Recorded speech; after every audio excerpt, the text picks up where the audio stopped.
الله أكبر الله أكبر الله أكبر لا إله إلا الله الله أكبر الله أكبر ولله الحمد. بسم الله الرحمن الرحيم. الحمد لله رب العالمين، والصلاة والسلام على رسول الله خاتم الأنبياء والمرسلين وعلى آله وصحبه وسلم أجمعين. اللهم اهدني ووفقني وسددني واجمع لي بين الثواب والصواب وأعذني من الخطأ والحرمان. خۆشەویستان بینەران بیسەران لە هەر شوێن و مەکانێکن سەڵاوی خوای گەورە لە هەموو لایە بێ. السلام علیکم ورحمة الله وبركاته. خۆم بە خۆشحاڵە زانم ئەگەمە خزمەت ئێوەی ئازیز و بەڕێز و خۆشەویست بۆ پێشکەشکردنی هەڵقەیەکی نێ و بابەتێکی نێ لەسەر مەسەلەی قوربانی و ئوضحیە. خۆشەویستان، ئەم پرسیارانەی کەوا وڵامی ئەم پرسیارانەی کە ئەوڕۆ بە ئیزنی خوای گەورە کە وڵامی دەدەمەوە، تەجروبەی چەند ساڵێکە کە لە مزگەوت ئەم خەڵکە پرسیاریان لێم کردو. منش ئەم پرسیارانم هەموو کۆ کردوتەوە کە زانیمە پرسیاری زۆر گرینگە، پرسیاری زۆر حساسە سەبارەت بە قوربانی کردن. ئەم پرسیارانە ساڵانە ئاراستەی من کراوە، من لای خۆم کاندیدم کردو و نووسیومەتەوە بۆی کەوا دوایی بیکەمە بەرنامەیەک و بیکەمە هەڵقەیەک بۆی کەوا ئیسفادەکە عام بێ، بۆی کەوا خەڵکی سوودی لێوەرگرێ. ئەم پرسیارانە زیاتر تقریباً لە 80 پرسیار 85-86 ئەو دەوروبەرانەیە ڕۆژانە یان ساڵانە کاتی کە جێژنی قوربان هاتووە خەڵکی ئەم پرسیارانەی لێم کردو، منش نووسیومەتەوە و وڵامی خەڵکیم داوەتەوە، پاشان کۆم کردوتەوە هەمووی بە ئیزنی خوای گەورە. ئەوەی کەوا گرنگ و ضروری بێت، ئەوەی کەوا خەڵکی زیاتر پرسیاری لێکا، ئەوڕۆ لەو هەڵقەیە جوابی دەدەمەوە ئینشاءالله. پرسیاری یەکەم زۆر جار باسیەوە کرێ، پێناسەکەی چییە؟ پێناسەی ئوضحیە چییە؟ پێناسەی ئوضحیە وەیە ئەو حەیوان و ئەو قوربانیەیە کە سەری ئەبڕی ڕۆژی جێژنی قوربان، ڕۆژی جێژنی قوربان. دووەم پرسیار کە زۆر جارەکرێ، بۆچی ناویندراوە لە شەرع بۆ ناویندراوە ئوضحیە؟ بۆ ناویندراوە ئوضحیە؟ ئوضحیە لە ضوحاوە هاتووە. ضوحا یعنی چێشتەنگاو. معنای چییە؟ کات وەقتەکەی ینی لە شەرع لە وەقتەکە و وەرینگرتووە. وەقتەکەی ئوضحیە یعنی ضوحا دەکات چێشتەنگاو. ئەو حەیوانەیە کە چێشتەنگاو ئەکوژرێتەوە سەر دەبڕێ بۆ خودای گەورە. لەبەرەوەی دایمە نەگەریەوە هەمووتان ئاگاتان لێیە، کاتێکە نوێژی جەژن نەکرێ دەبێ ڕۆژەکە دەرچێ، خۆرەکە دەرچێ، قەدەری ڕمحێکی چاوی بەرز بێتەوە، تقریبا دەکات چارەگێ دوایەوەی کەوا ڕۆژ هەڵات ئەبێ، پاشانەوە دەکاتە چێشتەنگاو. لەو چێشتەنگاوە ئەو حەیوانەیە سەر دەبڕێ، بۆیە ناوندراوە ئوضحیە. لە ضوحاوە هاتووە یعنی پاشی نوێژی چێشتەنگاو. دلیلەکان چییە لەسەریەوە؟ زۆر جار ئەسڵەن جۆشم لێبوو تائیفەیەکی کۆمەڵێگەی سەلای خۆشمان لێن ئەلێن ئەسڵەن هەر قوربانی نەبووە و نەکراوە و پێغەمبەر صلی الله علیه و سلم نەیکردووە. ئەوە زۆر غەڵەتە و قسەیە. پێغەمبەر صلی الله علیه و سلم قوربانی کردووە، بەڵکو پێشان لە قورئانە هاتووە فصل لربك وانحر. فەرمووی خوای گەورە بە پێغەمبەر، ئەمری کرد بە پێغەمبەر صلی الله علیه و سلم ڕۆژی جێژن نوێژی جێژنەکەیان بۆ بکە، وتارەکە بلێەوە، پاشان لە پاشی نوێژی جەژنەکە و وتارەکە قوربانیەکە سەر بڕا. وانحر فصل لربك وانحر. ئەمە دلیلی یەکەم. دلیلی دووەم، پێغەمبەر صلی الله علیه و سلم لە صحیح بخاری و مسلم هاتووە ضحى النبي صلى الله عليه وسلم بكبشين أملحين أقرنين وضع سمى الله ووضع رجله على صفاحهما. يعني پێغەمبەر صلی الله عليه وسلم دوو قوربانی سەربڕی لە ڕۆژی جێژنی قوربان، بسم الله کرد، پێی لەسەر ملیەکی چاندانا و قوربانیەکەی پێشکەش بە خوای گەورەی کرد، دوو بەران. هەروەها حەدیثی ترمان زۆرەیە، ئەو لە وەختی خۆیان باسی دەکەین. حکمەکەی چیەوە؟ زۆر گرینگە. ئایا واجبە ئەوەی کەوا هەیەتی یان سنەتێکی مؤکدەیە؟ جمهوری عولەما، مەذاهیبی عولەما لەسەر ئەوەن کە سنەتێکی مؤکدەیە، واجب نییە لەسەر هەموو مسلمانێ، واجب نییە، سنەتێکی مؤکدەیە، گەرەت بێ هەموو ساڵێ بکە، خێری و ئەجرێکی زۆر گەورەی تێدایە. لای مەذهبی ئیمامی ئەبی حەنیفە، مەذهبی ئیمامی ئەبی حەنیفە، ئەوان دەڵێن واجبە. ئەو کەسەی کەوا دەوڵەمەنە، ئەو کەسەی کەوا پارەی هەیە، واجبە لەسەری ئوضحیە بکە. ڕەئی من ئێستا ئەوەیە، ڕەئی خۆم ئێستا لەسەر مەذهبی ئیمامی ئەبی حەنیفەیە، چونکە فەقیر زۆرە، خەڵکێکی فەقیرە، کەسێک شەیە دەوڵەمەنە چاکتر وایە هەموو ساڵانە واجبی کە لەسەر خۆی. کەی پارەی نەما، پارەی کەم بووە، ئەو کاتە دەچێتە سەر سنەتی مؤکدەکە، لەسەری واجب نابێ. هەروەها ڕەئیکی مەذهبی ئیمام ئەحمەد جەیە کە قوربانی دەبێتە واجب لە کاتی مەجاعەیە، کاتێکە خەڵکی فەقیر زۆرە بێ، دەوڵەمەنەکانش زۆرن، لەو حاڵەتەیە واجبێکە لەسەر دەوڵەمەنەکان. بەڵام ڕەئی جمهوری عولەما ئەوەیە کە سنەتێکی مؤکدەیە. بۆیە من ڕووەکەمەوانەی کە دەوڵەمن ئەگەر هەتە ساڵانە بیکە واجب لەسەر خۆت و ساڵانە و قوربانیە پێشکەشکە بە خودای گەورە و گۆشتەکەی تەوزیعکە بە فەقیر و مسکینەکان. دروستە بەس بۆ پیاوەکان بیکەن. ئەم پرسیارم زۆر جار لێ کراوە، زۆر ئافرەت ئەم پرسیاری کردو مامۆستا بیستومە قوربانی بەس واجبە لەسەر پیاو یان سونەتەکە مؤکەدەیە بۆ پیاو. نەخێر، پێغەمبەر صلی الله علیه و سلم مەجالی داوە وەک لە حەدیثەکەی ئوم سەلەمە هاتووە. ئوم سەلەمە خێزانی پێغەمبەر بۆ صلی الله علیه و سلم بۆ خۆی ئوضحیەی کردووە. هەروەها پێغەمبەر صلی الله علیه و سلم فەرموویەتی اللهم تقبل مني اللهم هذا عن نفسي وأهل بيتي. دوو حیوانی سەربڕی، دوو قوربانی سەربڕی. قوربانی یەکەمیان فەرمووی ئەمە هی خدایە لێم قبولکە، ئەمەی محەممەدە صلی الله عليه وسلم لەگە ئالی بەیتی. ئالی بەیتی خێزانەکانی دەکا، مناڵەکانی دەکا، هەروەها مناڵی مناڵەکانی دەکا. دووەم شیان کە سەری بڕی فەرمووی هذا عن فقراء ئومەتی، خدایە ئەم لێم قبولکە، ئەمە بۆ هەموو فەقیرەکانی ئومەتی منە. پرسیارێکی تر لەو پرسیارانە حکمەتی چییە ئوضحیە؟ بۆ ئوضحیە بۆ لە لای جمهوری عولەما سنەتێکی مؤکەدەیە، لە لای کۆمەڵێک لە زانایانەوە گوتم مەذهبی ئیمام ئەبی حەنیفە، مەذهبی ئیمام ئەحمەد واجبە. لەبەر چی؟ لەبەرەوە ئیعلانی تەوحیدە. خۆشەویستان، ئیعلانی تەوحید چییە؟ پێشتر ئەم قوربانیە سەرەبڕا بۆ کەسێکی گەورە، بۆ کەسێکی مەزن، پێشکەشی کەسێکی مەزنەکرا، سەرۆک عەشیرەتێ، سەرۆک هۆزێ. ئێستاش ئەم شتە هەیە، عادەتە جاهیلیە هەیە لای ئێمە. ئێستا پێشکەشەکرێ بە خەڵکێکە لە جیاتی خوای گەورە، ئەم نوسوکەی بۆ تەقدیمەکەن. تەمعان شرک و کوفرە، بەڵام ئینسان کە کاتێ ڕۆژی جێژنی قوربان بۆ ئەم قوربانەی سەربڕیە فەرمێ بسم الله الله ئەکبەر، بە ناوی خوای گەورە، خودایە تۆ مەزن و گەورەی، خدایە ئەمە هی تۆیە و پێشکەشی تۆی دەکەم. ئەمە ئیعلانی تەوحیدە. یەکەم شت کە دەیکەی خوای گەورەمەی زۆر پێخۆشە تۆ شتێکی پێشکەشەکەی تەنها دەڵێ خدایە تۆ تاک و تەنیا ئەمە پێشکەش بێ بە تۆ. دووەمیان فەقیر پێبوژێتەوە، و کەسەی کەوا مەسەلەن قوربانی سەربڕێ گۆڵچێکە بۆ نمونە، لەوانەیە جار وایە و گۆلکە 200 کیلۆ گۆشتێ 200 ماڵی پێ ئەبوژێتەوە. ئەم خەڵکە تێرگۆشتە بێ، ئەوەی کەوا فەقیر و مسکینە نیەتی بکڕێ، بە تایبەتی لە وڵاتی خۆمان بە حەقت گرانە. یعنی ئێستا گۆشت ئێستا حالیان کە نزیکی جێژنە بێتەوە 15000 و 16000 و نزیکی جێژنی قوربانە بێتە 70000 و 80000. تۆ هەر ماڵێ 3-4 کیلۆ گۆشتی بدەیت، ئێمە چەند مهمە بە نسبەت ئەم ماڵەوە. خاڵێکی تر لەو خاڵانە ئینسان فێر سەخاوەتەکە. ئەوەی کەوا مەسەلەن سەیرەکەی هەندێکەی ڕەزیلە، تەبیعەتی وایە، ڕەزیلە و بەخیلە. ئیسلام فێری دەکات، دەڵێ ئەوەی کە دەوڵەمەندە واجبە لەسەری ئوضحیە بکە، وای لێکا فێر سەخاوەتە بێ، فێرەوا بێ پارە ببەخشێ لە پێناوی خوای گەورە. خاڵێکی تر لەو خاڵانە چوارەم خاڵ تەکافولێکی ئیجتیماعیە لە بین یەکتریە. من کە هەمە ئەمڕۆ قوربانیەکەم گۆشتەکە تەقدیمی فەقیرەکەکەم، فەقیرەکە ڕقی لە دەوڵەمەندەکە نابێت، دەڵێ ها تەماشاکەی دەوڵەمەندەکان ماڵی فڵان کە دەوڵەمەندە خوا خێری بنووسێ، ماڵ و دەرگای ڕەحمەتی لە ئێمە کردوتەوە و لە دەرگامانەدا خۆی بەدەستی خۆی گۆشتەکەمان بۆ دێنێ. یعنی فەوارقەکان کەمە بێتەوە، طەبەقات کەمە بێتەوە. فەقیرەکە ڕقی لە دەوڵەمەندەکە نامێنێت، دەوڵەمەندەکە بەزەیی بە فەقیرەکە یادێ بۆیە ئەبەخشێ. کۆمەڵە شتێکی تری زۆر زۆر گە حکمەتی گەورەی زۆر زۆرتیایە، بەڵام لەوانەیە جێی ئەوە نەبێ باسی بکەین. خاڵێکی تر لەو خاڵانە ئایا تەقسیمەکەی چۆنە؟ زۆر جار بیستومانە دەڵێ بیکە سێ بەشەوە. ئەمە ڕەئیکی ئیمامی ئیبن عەباسە، دەلیلێکمان نییە لە ڕووی شەرعەوە بڵێ 100% خوای گەورە وتێبێت یان پێغەمبەر صلی الله علیه وسلم وتبێتی ئاوها دابەشی کەن، بەشێ بۆ تۆ، بەشێ بۆ فەقیرەکان، بەشێ بۆ کەسوکارەکەت. ئیبن عەباس ڕەئیکی خۆی هەیە، ڕەئیەکەشی زۆر جوانە، دەڵێت چاکتر وایە ئەو قوربانی کە دەیکەی بیکەیتە سێ بەشەوە، بەشێکی بۆ خۆت و ماڵ و مناڵەکەت، بەشێکی بدەی بە فەقیر و فقەراکان، بەشێکی بدەی بە ئەقریباکانی خۆت، بە نزیکەکانی خۆت. بەڵام ڕەئیکی تریش زانایان هەیە دەڵێت چاکتر وایە چەند زۆرەکەی بدەیتە فەقیر، کەمەکەی بۆ خۆت دانەی ئەوە باشترە. بە ڕەئی من ئێستا ڕەئی من ئەو هەیە، زۆر جار بەمەش فتوام داوە، لەبەرەوەی نەسڵێکی شەرعی تێدا نییە 100%.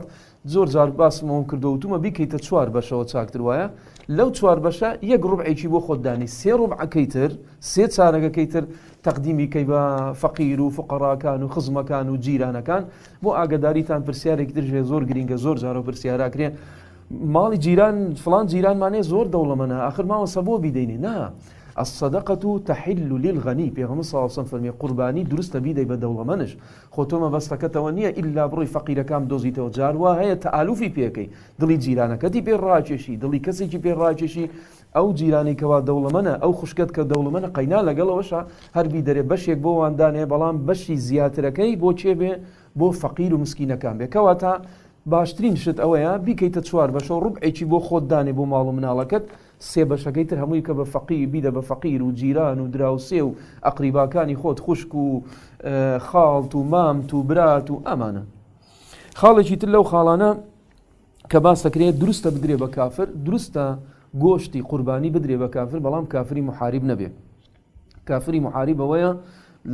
دش بە ئیسلامی شەکە مەسەڵ ئێستا زۆرە و نەوعمانەیە ڕۆژنامە نووسە دش بە ئیسلامە نووسێ کەسی وایە دش بە مزگەوت و بەمانە بە ماڵی خوای گەورە ئەنووسێ گاڵتە بەڕدێنەکە بە سیواک و بە قوربانی و بەمانە ئەوە دروست نییە بە هیچ شێوازێ بیدەیتێ بەڵام کافرێکی ئاسایی پێ دەڵێن غێر محارب یعنی غێر محارب ئەوەیە کە دژایەتی ئیسلام ناکە کافری ماڵی خۆیەتی فەقیری ماڵی خۆیەتی و دانیشتووە مەسەلەن کە کافرشە نوێژ ناکە و عیبادەت ناکە بەڵام زەرەری بۆ ئیسلام و مسلمانانی ئەوە دروستە بیدەیتێ هەرچەندە لای هەندێک زانایان دەڵێن چاکر وایە نەشی دەی بەوش بیدەی بە کەسێکی ترکە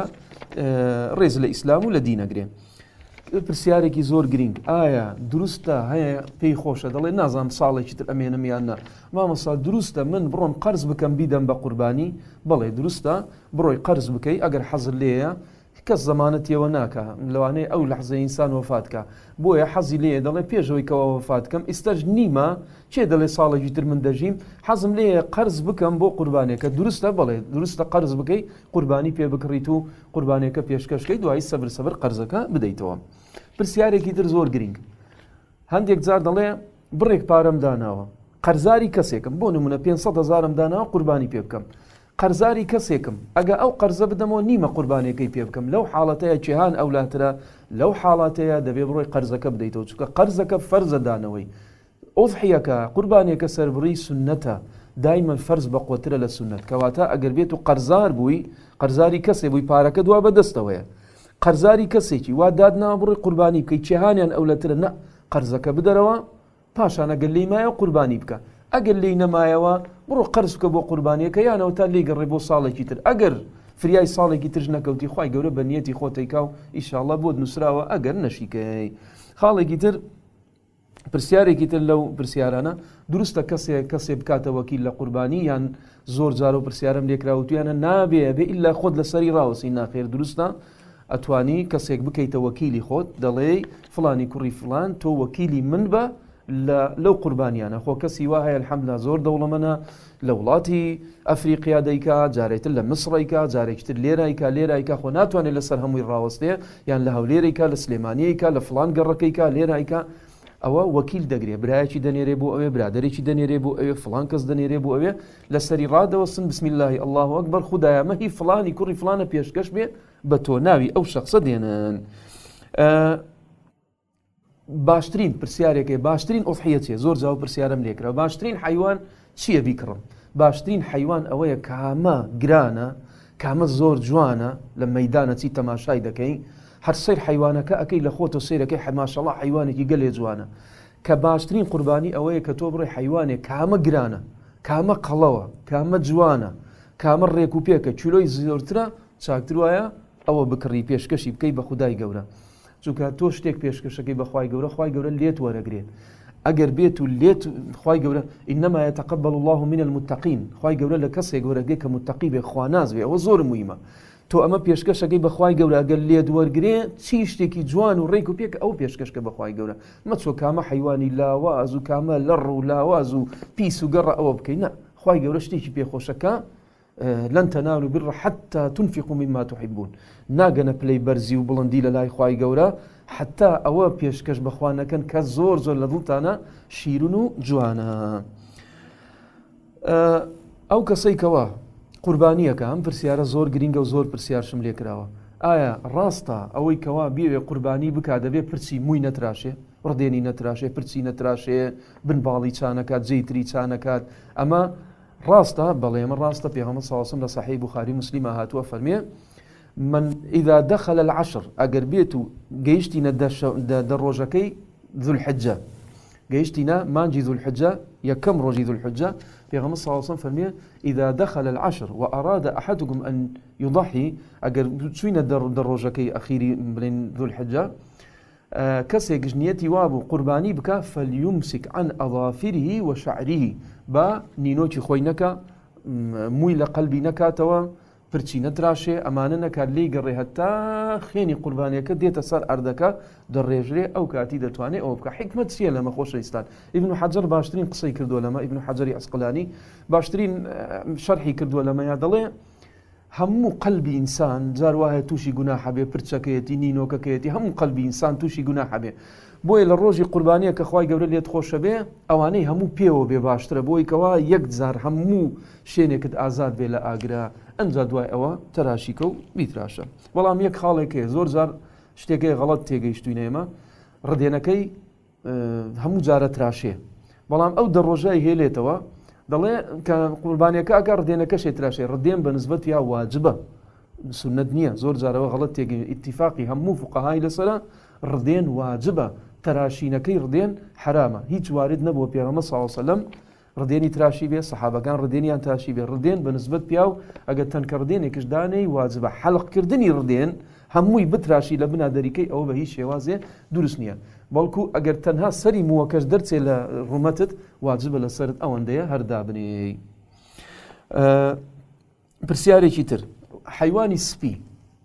مەڕ و کاوڕە و بەرانە بۆ چەند کەسە بێ؟ بۆ یەک کەسێکە بێت. مەبەسمان چییە بۆ یەک کەسێکە بێ؟ پارەکەی کڕینەکەی بۆ یەک کەسە بێ. بەڵام کە تۆ کڕیتت وەکو بابێکی ئەو ماڵە، وەکو کەسێکی ئەو ماڵە، دروستە ناو بنەماڵەکەتی هەموو تێکەی. چکە پێغەمبەر صلی الله علیه وسلم فەرمووی خودایە ئەمە بۆ خۆم و بۆ بنەماڵەکەم، قوربانێکی ترشی سەربڕی فەرمی ئەمە بۆ هەموو ئومەتەکەمە. بۆیە دروستە تۆ قوربانێک ئەگە حیوانی سپیش بێ لە پارەکەیە بۆ یەک کەسە بێ، دوو کەس نابێ. دوو کەس پارە بدەن کۆی بکەنەوە. بۆ نمونە حیوانێ بای 200,000 حیوانێ سپی، ئەو دەڵێ من 100 دەم، ئەو 100 دەیکەن بە 200 قوربانیەکە کڕن، ئەوە نابێت. بەڵام ئەگەر بۆ خۆت حیوانێکی سپیت کڕی ناو چەند کەسی تێکەی تێی بکە، ئەوە غەڵەتە کە دەڵێت تا ناوی 7 کەسە بێ. شتی وامان نییە، چکە پێغەمبەر صلی الله علیه وسلم فەرمووی ئەمە بۆ خۆم و بنەماڵەکەم. بنەماڵەکەی پێغەمبەر صلی الله علیه وسلم ئەو کاتە بەس خێزانی هەبوو، بێجگە لە ئیمامی عەلیە و بێجگە لە حەسەن و حوسێن و ئەمانە. بۆیە دروستە قوربانێکی ترشی کرد فەرمووی ئەمە بۆ هەموو فەقیرەکانی ئومەتی من. جا بۆیە دروستە. حیوانی ڕەشەوڵاغ با بڵین، گایە، چێ لە مانگایە، گۆل، کە ئەمانە بۆ چەند کەسە بێ؟ حەدیثێکمانەیە لە صحیح ئیمامی مسلیمە هاتووە،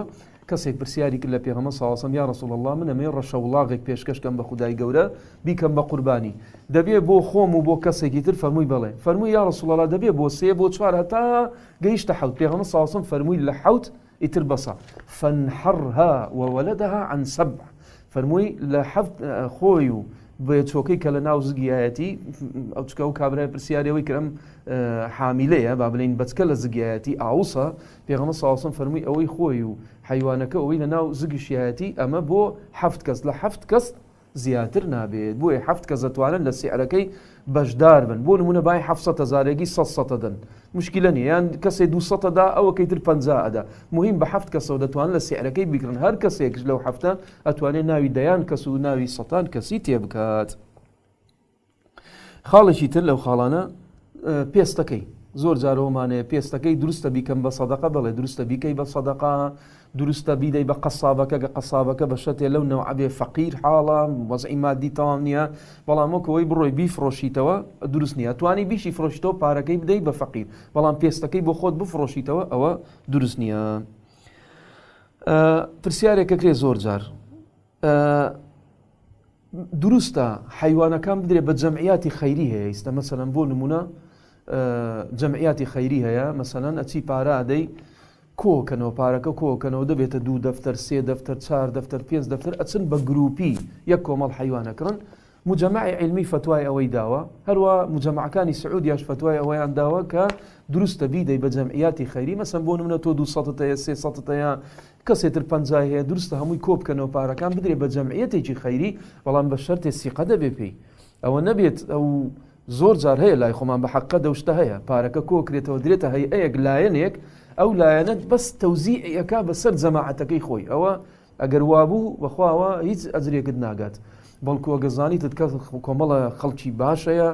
ئەزانی ئەم پارەیە کۆکەنەوە حەسر لێ قوربانیکەی تەنها 50,000 دەیتە کۆمەڵە خەڵکیە قوربانی باشی پێکرد، نەزانی 100% دەدرێ بە کەسی مستحق و فەقیر، نادرێ بەس بە جەماعەتی خۆیان. ئەوە دروستە بیکەیت ئینشاء الله، هیچ کێشەیەکی تیان نییە. چی ئەڵێ کە حیوانەکە سەرەبڕی زۆر گرینگە؟ بە عەرەبیەکەی ئەڵێ بسم الله الله أكبر. بسم الله الله أكبر، اللهم هذا منك وإليك. خدايا ما بسم الله كي باشان لي الله أكبر دلي خدايا هذا منك وإليك. خدايا أما هي تويو هربو توشا، خدايا بيشكشي بتوكم. اللهم هذا عن نفسي، خدايا أما لبو خومو لە بۆ بنەماڵەکەم یان لە بۆ خۆم و فلان و فلان و فلان و فلان ئەگە حەزەکەی چەند ناوی تێکەی بسم الله الله أكبر اللهم هذا منك وإليك اللهم هذا عن نفسي وعن أهل بيتي بكردي كشي دلي بسم الله الله أكبر خدايا أما هي توي داوتە بە منش لە پێناوی تۆ دەیبەخشم خدايا ئەمە لە بۆ خۆم و لە بۆ بنەماڵەکەم ئەوەندە بڵێ. پرسیارێکی تر دروستە کەسێ مناڵێکی دەبێت پێی دەوترێ عەقیقە ئەو مناڵەی کەوا دێتە دنیاوە پێغەمبەر صلی الله علیه وسلم فەرمێ كل مولود مرهون بعقيقته يعق عنه في سابعه فەرمێ هەموو مناڵێک ساڵح بوونی ئەو مناڵە ڕەبتی بەوە هەیە قوربانێکی بۆ سەر بڕی ئەو قوربانیە ئەفەرمێ پێغەمبەر صلی الله علیه وسلم لە ڕۆژی حەوتەم قوربانیەکە بۆ مناڵەکە بکەن ئەو مناڵی کە خوای گەورە داوێتی هی کوڕان چاکتر وایە دوو بێ ئەگەر نەژبوو هەر یەکی کچانە یەک حیوانە ئەمە ئەتوانی لەگە قوربانی هەردووچیان جووتی کەی بیکەی بە یەکنیەت بەڵێ دروستە لەبەرەوەی ئەوەیان سنەتە ئەو شیانە سنەتە دوو سنەت ئەتوانی پێکەوە بکەیت ئەتوانی قوربانیەکەت ئەو عەقیقەیە بۆ نمونە قەدەرەن کەوتە ناو قوربانیەوە هەردووچی نیەتی هەردووچی لێ دێنی بەڵام تۆ لە خۆت گرتوتەوە نەزرت کردووە ئەمە پرسیارێکی ترە نەزرت کردووە و توتە لە خۆمە گرمەوە ئەگە فڵان شت خوای گەورە بۆمی کرد ئەوە منش قوربانیەک سەرە بڕم ئەو نەزرە لەگە قوربانی ڕۆژی جێژ نەبێت نەخێر ئەوە دروست نییە لەبەرەوەی ئەوەی نەزرەی کردت ئەوەت لە خۆت گرتەوە ئەوە بوو بە واجب قەرزاری خوای گەورە بووی هیچ ئەجرێکی تیانێ وەک پێغەمبەر صلی الله علیه وسلم فەرمێ هیچ لە قەدەری خوای گەورەش ناگۆڕێ بۆیە ئەوەی کەوا لە حیوان لە خۆی ئەگرێتەوە یان مەسەلەن خێرێ لە خۆی ئەگرێتەوە وەکو مەعامەلاکە لەگە خوای گەورە خوای گەورە بۆی پێ ناخۆشە دەڵێ خودایە ئەگەر ناجیح بووم یان کوڕەکەم گەڕایەوە ئەوە من نەزر بێ ئەو حیوانە لە خۆم ئەگرمەوە پێغەمبەر صلی الله علیه وسلم فەرمێ صەدەقەة البەخیل ئەمە سەدەقەی کەسێکی قرچۆکە کەسێکی ڕەزیلە لەگە خوای گەورە مەعامەلە دەکات دەڵێ ئەوەم بۆ بکەی من ژەوت بۆکەم لە دڵێەوە دەرناچێ دەڵێ ئەگەر خودایەوەت بۆم کرد بە مقابل شتەکە وەکو چۆن بڵێ مقابلەکە لەگە خوای گەورە پێغەمبەر صلی الله علیه وسلم فەرمێ نە ئەجری تێدایە قەرزاری خوای گەورەشە بێ پاشان هیچ لە قەدەری خوای گەورەش ناگۆڕێ هەتا ئێوارە بڵێ خودایە 100 حیوان بۆ تۆ سەرە بڕمەگە کوڕەکەم بێتەوە هیچ لە قەدەری خوای گەورە ناگۆڕێت بەڵکو تۆ کە کوڕەکەت هاتەوە یان ناجیح بووی بڵێ خودایە ئەم قوربانیە پێشکەش بێ بە تۆ ئاوها بەو نەوعە ئەم نەزرەکە دەیکەی لەگە قوربانی ڕۆژی جێژن نابێ کۆی بکەیتەوە چکەوەیان واجب بوو لە سەرت قەرزاری خوای گەورە بووی قوربانێکەش کە هیچ جێژنە ئەوە سنەتێکە تێکەڵی نابێ بکەی یەک ئوضحیە یەک حیوان کە سەری بڕی بەسە بۆ خۆت و بۆ بنەماڵەکەت بڵێ باسی ئەوەم کرد پێغەمبەر صلی الله علیه وسلم فەرمووی اللهم هذا عن نفسي وأهل بيتي خدایە بۆ خۆم و بۆ بنەماڵەکەی خۆم کە مناڵەکانت گەورە بوون کوڕەکە ژنی هێنا کچەکە چوە ماڵی مێردی خۆی ئەو کاتی بۆ خۆیان حیوانەکە سەرە بڕن دروستە خێزانەکەت حیوان سەر بڕێ ئوضحیە بکە بڵێ دروستە وەکوتم ئوم سەلەمە بۆ خۆی کردوێتی پێغەمبەر صلی الله علیه وسلم بۆ خۆی بۆ بنەماڵەکەی کردوێتی دروستە خێزانەکەت نەڵێ دروست نییە زۆر جارەیە مەسەلەن پیاوەکە بەژنەکەی و تۆ دروست نییە تو ئیلا دەبێ بە ئیزنی من بێ بڵێ ئیزنێکی لێ وەرەگرێ لە پیاوەکەی دەڵێ پیاوەکە حەزم لێ بە پارەی خۆم قوربانی بکەم قەیچێکە پیاوەکەش واجبە لەسەری مەجالی پێ بدا و ژنەکەش لێ قبوڵەکرێ وەکو پیاو هیچ کێشەیەکی تێدا نییە پیاوێکە گە کۆمەڵە خێزانی هەبوو مەسەلەن یەک خێزان دووە سێ چوارە ئەو چی بکات ئەو ئەبێ هەر بنەماڵەیەک هەر خێزانێک یەک حیوانی بۆ سەر بڕێنە ئەتوانێ کەوتی اللهم هذا عن نفسي وأهل بيتي خدایمە بۆ خۆم لە بۆ خۆم و بنەماڵەکەم هەموویان دەگرێتەوە گوتم پێغەمبەر صلی الله علیه وسلم کە ئەم قوربانیەی کرد نۆ خێزانی هەبوو باسی هەموویانی کرد کەوتی بنەماڵەکەم یعنی هەموو خێزانەکانی دەگرێتەوە کەسێک مناڵی خۆی لەگەڵی نییە مەسەلەن کۆمەڵەیەتیمە ئەو پرسیارە زۆر جار لێمەکرێ کۆمەڵەیەتیمێکم لەگەڵایە هی کەسێکە لە لای منە و یەتیمە بابی قەدیم مردووە من بەخێوم کردووە ئەوانش هەروەک مناڵی منە نەتوانم پێشکەشی بەوانشی بکەم بڵێ دەڵێ خودایە هذا عن نفسي وأهل بيتي خودایە ئەوە بۆ خۆم لە بۆ خۆمە خودایە قوربانی هەروە بۆ کە سوکارەکەمە ئەوەی لەگەڵ شما دەژی لە ماڵەوە بۆ مناڵەیەتیمەکانش دەبێت کەوتت لە بۆ خۆم و بنەماڵەکەم ئەو مناڵانە ئەگرێتەوە کە مێردیان کردووە و ئەو کچانە کە مێردیان کردو و شویان کردویان کوڕەکان کە ژنیان هێنە نەخێر ئەوانە ناگرێتەوە تاو لە ماڵی تۆ دەرچووەش دەبێ سەبر بۆ خۆی بیکات پرسیارێکی تر لەو پرسیارانە کە گرینگە بۆیە سەیرەکەم بزانم کێهان زۆرتر لە پێشەوەی خەڵک زیاتر پرسیاری لێکە ئەوانە جواب بدەمەوە کەسێک لە وڵاتێکە غەیری مەسەلەن لەوانەیە ئەم خەڵکە گوێی لە مەش بێ لە ئەنتەرنێت بڵاو کرێتەوە کەسێکە لە وڵاتی غەیری موسڵمانە یعنی با بڵین ئۆڕۆپایە لەمانە حیوانەکە چۆن سەربڕێ ئەو دەبێت چاکتر وایە بە دەستی خۆی سەربڕێ ئەگە کەسێکی نەسرانی سەری بڕی دەبێت خۆی لە سەری ڕاوەستێ بڵێ بسم الله الله ئەکبەر اللهم هذا عن نفسي ئەوەی کەوە باسم کرد بەس ئەو کابرا نەسرانیە دەکاتە چی وەکالەت فقط ئەوەندە وەکالەت چەقۆکە لە ملی دەدا ئەجینا ئەو خۆی دەبێت لە سەری ڕاوەستێ نابێ وەکالەتی کەسێکی نەسرانی بکات و خۆی مەوجود نەبێت وەکو باسم کرد ئایا ئەو کەسێکەوە قوربانی سەربڕێ لە یەکەم ڕۆژی ذوالحجە کە نیەتی هێناوە ئەو دەڕۆژە نابێ مووی ڕدێنی بتراشێ نابێ پرچی بتراشێ نابێ نینۆکەکانی بکە إذا رأيتم هلال ذي الحجة ما حديثك ترى حديثك أم سلمة إذا رأيتم هلال ذي الحجة وأراد أحدكم أن يضحي فليمسك عن شعره وأظافره أو سم باسكل کەسی قوربانیەکە ڕدێنی ناتراشێ پرچی ناتراشێ نینۆکەکانی ناتراشێ خۆی ئاماداکە بۆ ڕۆژی قوربانیەکە دروستە ماڵ و مناڵەکەشی هەر ئەوە بکەن نا بەنسبەت ماڵ و مناڵەکەی ئەوەی لەسەر نییە نابێ بڵێ ئەوە بەنسبەت من قوربانی دەکەم مووەکانم ناتراشم و نینۆکەم ناتراشم بەنسبەت ئێوەش دەبێ وا بکەن نا کوڕەکانی کچەکانی خێزانەکەی بەنسبەت ئەوان ئەو واجبەی لەسەر نییە پرسیارێکی تر لەو پرسیارانە ئایا کەسێک دەڵێ واللهی نەمزانی ئەو ئیشەم کرد بەڕاستی مووی ڕدێنم تراشی نینۆکم کرد نەمزانی ئەوەی کە بە نەزانین بێ هیچی لەسەر نییە ئەی کە بەزانین بێ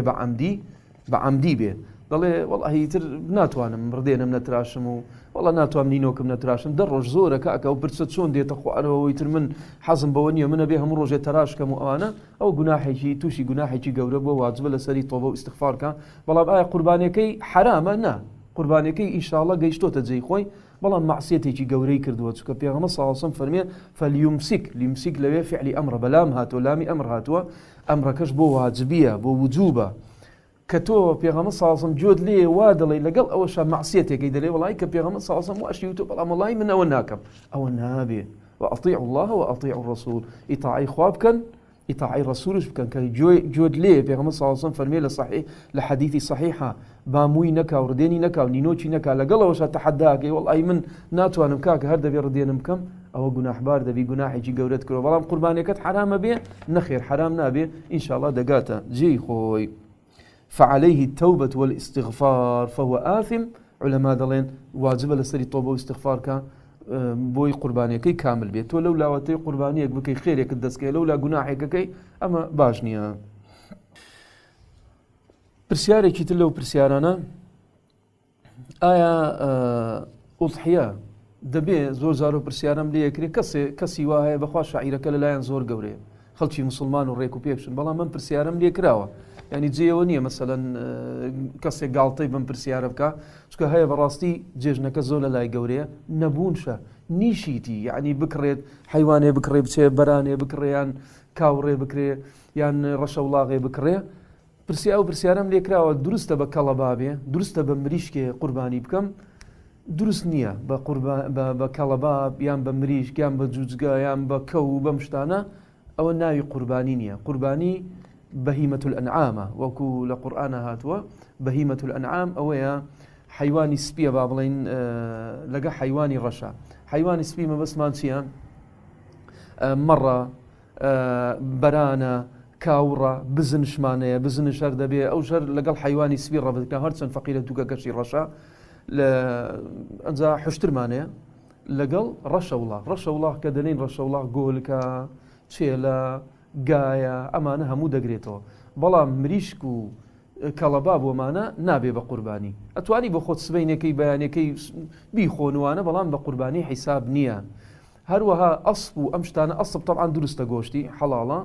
هەندێک جار دەوترێت نیوەی حەڵاڵە نەخێشتی وامانیە ئەسپ گۆشتی ئەسپ دروستە پێغەمبەر صلی الله علیه و سلم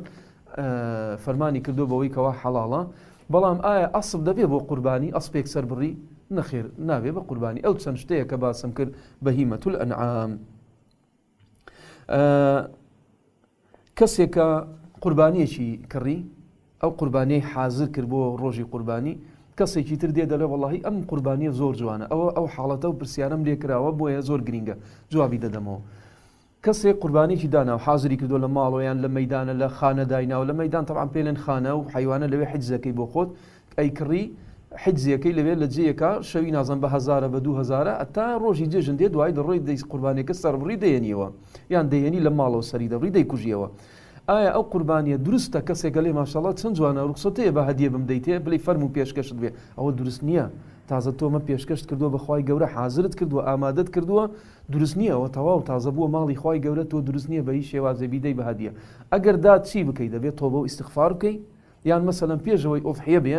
دەڵێ بەخوای حەزمان لە گۆشتە وەڵا حیوانەکە زۆر جوانە و دەی با بڕێن بیکوژینەوە سەریە بڕی پێشەوەی کەوا ئۆضحیە بێ پێشەوەی کەوا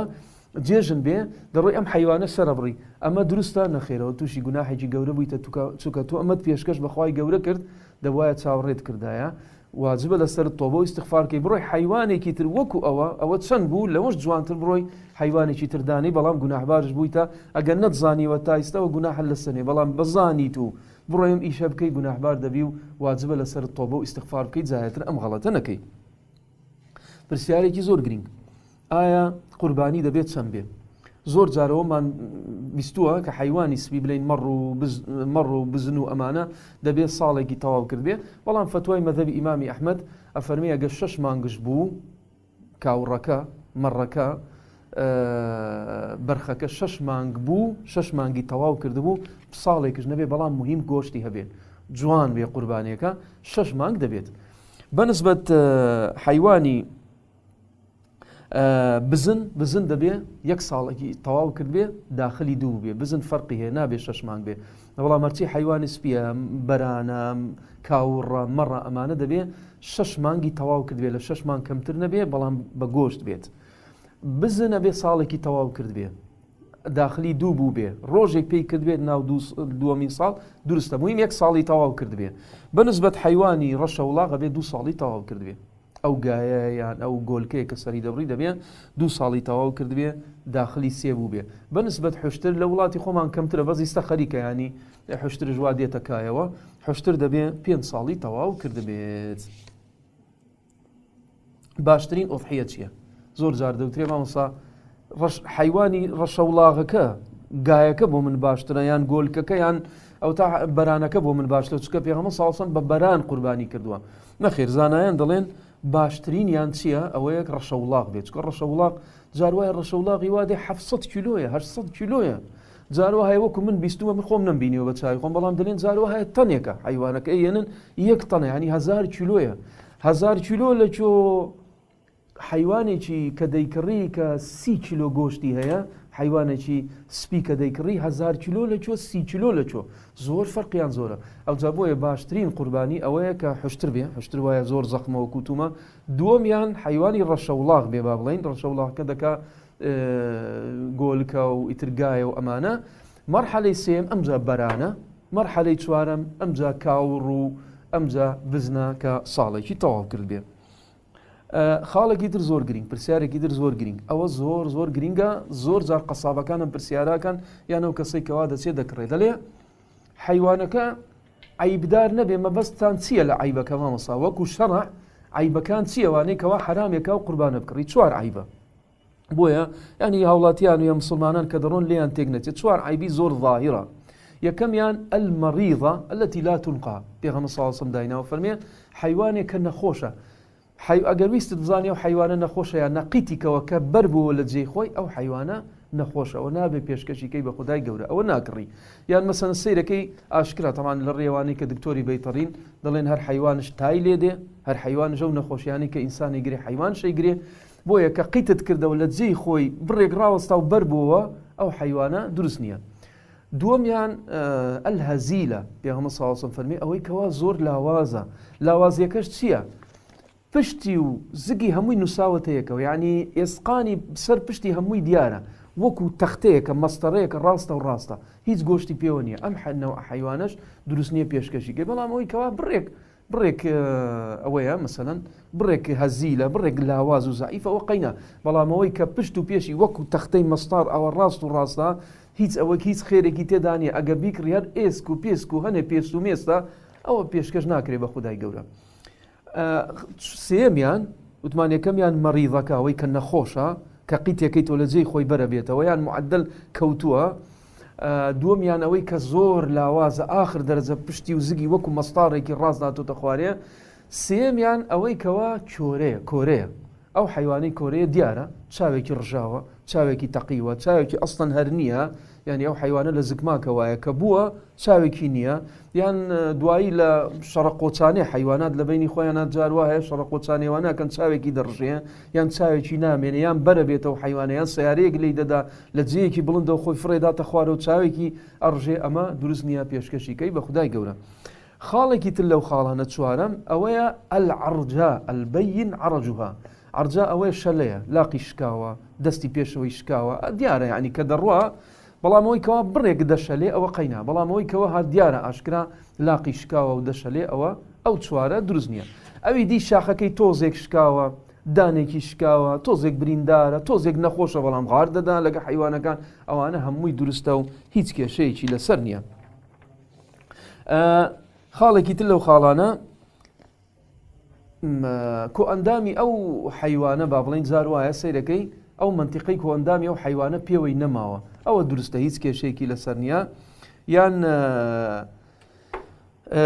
ئەو حیوانە سەیرەکەی مەسەلەن کلچی تۆزێک بڕاوەتەوە گۆچکەکەی تۆزێک بڕاوەتەوە ئەمانە هیچ کێشەیەکی نییە بەڵام ئەگە گۆچکەکەی لە بنە ئەسڵەن پێوەی نەبوو یان سەیرەکەی شاخەکەی هەردووکی هەر لە بنە شکاو و بڕابەوە ئەوانە دروست نییە بەڵام بڕێک شاخەکەی شکاوە دانێکی شکاوە بڕێ لای گۆچکی بڕاوەتەوە ئەمانە هیچ کێشەیەکی نییە کونێکی لێکراوە هیچ کێشەیەکی نییە ئینشاء الله. کۆمەڵە بدعەیەکێ بە سەریعی باسێکم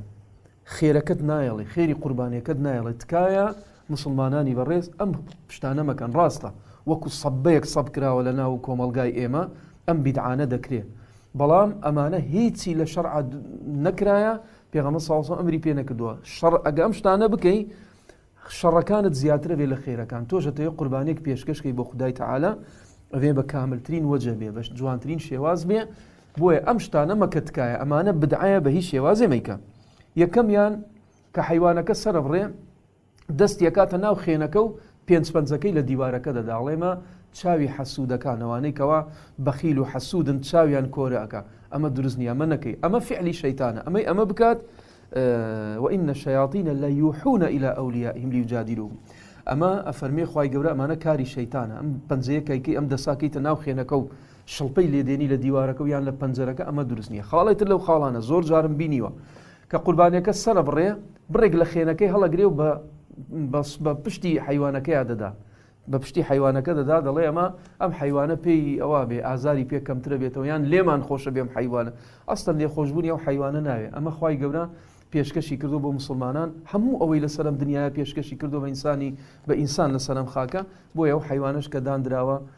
خوای گەورە حەڵاڵی کردووە تۆ حەقت بەوە نەبێ وڵا ئازاری هەیە و ئەمەنی ئەمە خوای گەورە دایناوە بۆ خزمەتی ئینسان. خاڵێکی تر لەو خاڵانە دەچێت پێشەوەی ئەوە بکە هەردوو لاقی دەشکێنێ ئەوە گوناحبارە بی لەوانەیە ئەجرەکە دیسی تێدا نەمێنێ ئەو حیوانە ئەتوانی بە شێوازێکی بە حەبلێک بیبەستیتەوە لاقەکانی بەڵام لاقشکاندنی بەبێەوەی کەوا حیوانە شێت نەبوو بێ ڕاستە جار وایە گایەک شێت بووە زەرەر بە خەڵکە گەێنێ ئەو کاتانە دروستە فتوایەوەمان داوە بە گولە لە لاقی بدرێ لاقی بشکێندرێ بەوەی کەوا تەواوی ترە حیوانە شێت بوو ئیتر وەکو شتێکی دڕی لێ هاتووە ئەوەی کە لە بەردەمی بێ هەمووی دەڕخێنێ و دەیکوژێ بۆ ئێوە لە بابی مەسلحەتی گشتی دروستە تەقەی لێ بکرێ فیشەگی لێ درێ بۆی کەوا ئەو حیوان بەڵام هەر تۆ بە بەلاش بڕۆی ئەو حیوانە بە سزمانە هیچی نەکردووە بڕۆی لاقی بشکێنی تو بڕۆی دەی بۆی ئاسانتر بێ بۆ من قەسابەکان هەندێکێ زۆر بێ زەمیرە ئەلێ بۆی ئاسانتر بێ هەر کە دایەگرێتە خوارە و لاقی دەشکێنێت ئێسقانی دەشکێنێ بۆی نەجوورێتەوە ئەمە دروست نییە و تووشی گوناحباریە بێ خۆشت لەوێ ڕاوەستای دەبێ ئەو حیوانە وەرنەگری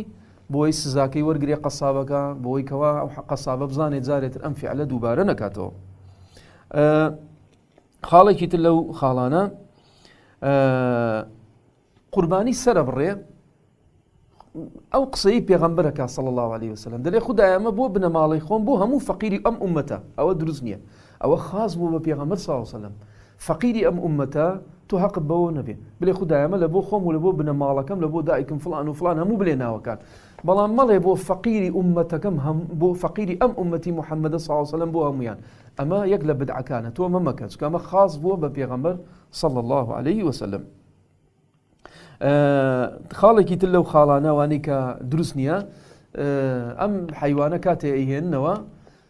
زینەیان پێوە کردووە، ینی سێرەکەی و حیوانە ئەڕازێنەوە ئەمە نابێ، ئەمە کاتی مەوسمی حەجوانەیە و کەسێکەوە قوربانی بۆ خوای گەورە پێشکەشەکە، بەڵام لە ماڵەوە زینەی پێ ناکرێت، دەم تاج لە سەریدانێن و گوڵ و گوڵاو لە سەریدانێن، ئەمانە دروست نییە. ئەمە چەند شتێک بوو باسم کرد. ئەوەی وتم کە بیدعەیە و دروست نییە بیکەی. خاڵێکی تر لەو پرسیارێکی تر لەو پرسیارانەی لێم دەکرێت،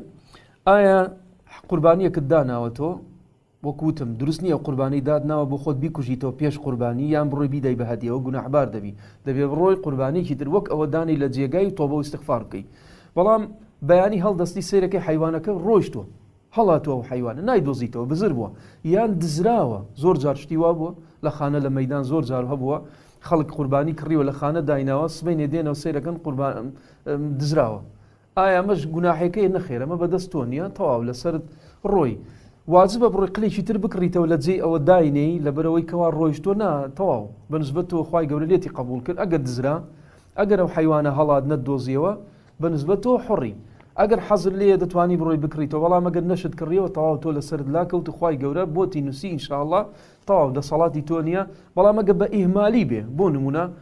حیوانەکە لە دەرێ دادەنەی بەبێەوەی کەوا بیبەستیتەوە سبەینێ دەی وەڵڵاهی حیوانەکە ڕۆی تازە خوای گەورە بۆ مینوسی ناوەڵاوە بۆت نانووسێ لەبەرەوەی ئەو حیوانە بە ئیهمالت کرد نەتکردە جێیەکی باش لە جێیەکی باشت دانەنا. حیوانێک تێ تۆ دادناوە سبەینێ دێیتۆ سێرەکەی مردار بۆ تۆ مردی ئەو حیوانە، ئەوە چیت لەسەر بڕۆی حیوانێتر بکڕی نەخێرەوە دەسەڵاتی تۆی تێدا نەبووە شەو سەرمای بووە و تۆ هەموو جوان تەرتیبت کردووە، بەڵام ئەو حیوانە خوای گەورە قسمەتەکە دوا بۆ کە ئەو حیوانە بمرێ کە مردە و حیوانە مردار بۆ هیچ لەسەر نییە. ئەگە کڕیتت باشترە بەس واجب نابێ لەسەرت. زۆر جار هەبووە ئەم پرسیارەشم لێ کراوە حیوانیان داناوە کەسێکی تر هاتووە حیوانەکەی تۆی بردووە لە زیاتی کاتێکە فریاکەون فڵانی کوڕی فلان حیوان دەی تەلەفۆن بکە و هەتا حیوانەکە دێنە سێرەکەی کوشتیانەتەوە حیوانە لی تێک چووە لە زیاتی حیوانی خۆی بەرێ لە خانەکە حیوانی تۆی بردووە.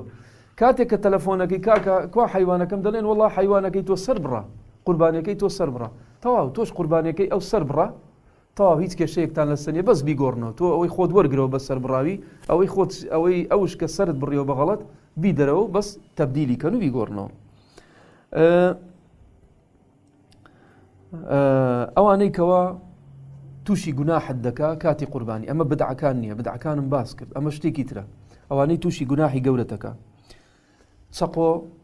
تیشکردن لە پێش چاو حیوانەکان، ئەمە پێغەمبەر صلی الله علیه و سلم نەهی لێ کردووە، فەرموویەتی چەقۆکەتان تیشکەن لە جێیەکە حیوانەکە نە گوێی لێبێ نە حیوانەکە بیبینێ بە چاوی خۆی، چونکە ئەو حیوانە بای ئەوە نازانێ بینیوێتی یان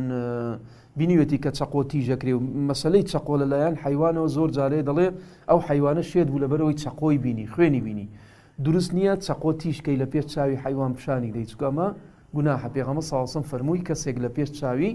چەقۆکەی تیژە کرد چەقۆی حیوانەکە، پێغەمبەر صلی الله علیه و سلم فەرمووی وەی حەک واز بێنە ئەوە مەکە چەقۆ تیژ مەکە، دەتەوێت ئەو حیوانە چەندین جار بیکوژی پێشەوەی بیکوژیتەوە، چونکە ئەو لەحزەیە هەموو لەحزەیە کە تۆ چەقۆیە تیژەکەی ئەو حیوانە پێی ئازارە خوا، بۆیە چاکتر وایە